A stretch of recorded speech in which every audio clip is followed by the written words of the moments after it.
2020-21 সালে মুজিব বর্ষের আয়োজন হিসেবে নানা ফেডারেশন নানা ধরনের অনুষ্ঠান করেছে। বিসিবিও ব্যতিক্রম ছিল না, এখানেও অনুষ্ঠান হয়েছে, তবে আয়োজনের নামে বিপুল অর্থ লোপাট হয়েছে। এখানে অভিযোগ দুদকের।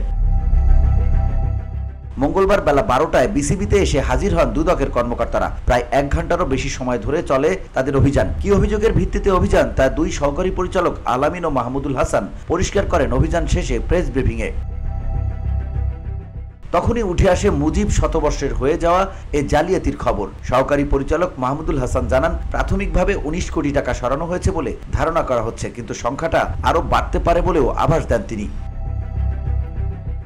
তার কথা, মুজিব 100 প্রোগ্রামে যে ব্যয় দেখানো হয়েছে তাতে একটা অ্যানোমলি আছে। কনসার্ট সহ যে আয়োজনটা হয়েছিল সেখানে 25 কোটি টাকা খরচ দেখানো হয়েছে, সেখানে আসলে খরচ হয়েছে 7 কোটি টাকা।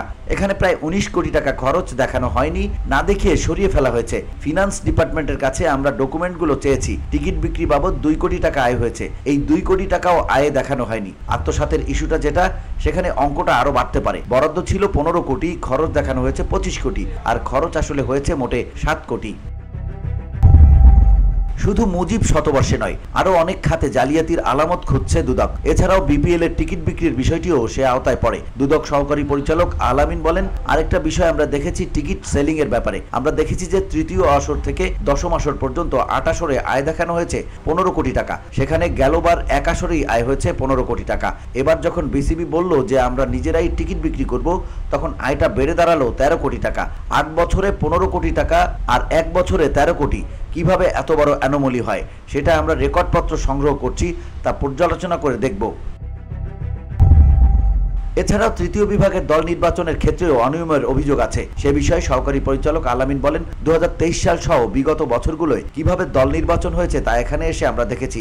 আগে দল বাছাই পর্বে খেলানোর জন্য ফি ছিল 5 লাখ টাকা, তখন 2 কিংবা 3টা দল খেলতো টুর্নামেন্টে, তা থেকেই তারা বাছাই করলো 2 বা 1টা দল। এবছর ফি 1 লাখ টাকা করে দেওয়ার পর 60টা ক্লাব আবেদন করলো। আমরা ডকুমেন্টস কালেক্ট করেছি, কেন আগে বেশি দল নাম লেখাতে পারেনি, এখানে ব্যক্তিগত কোনো প্রভাব ছিল কিনা, বোর্ডের কোনো প্রভাব ছিল কিনা। এই তৃতীয় বিভাগ বাছাই পর্বে কিছু ক্রাইটেরিয়াও ছিল যা পাড়া মহল্লার দলগুলোর মিট আপ করা সম্ভব ছিল না, এটা আমরা যাচাই বাছাই করে দেখব।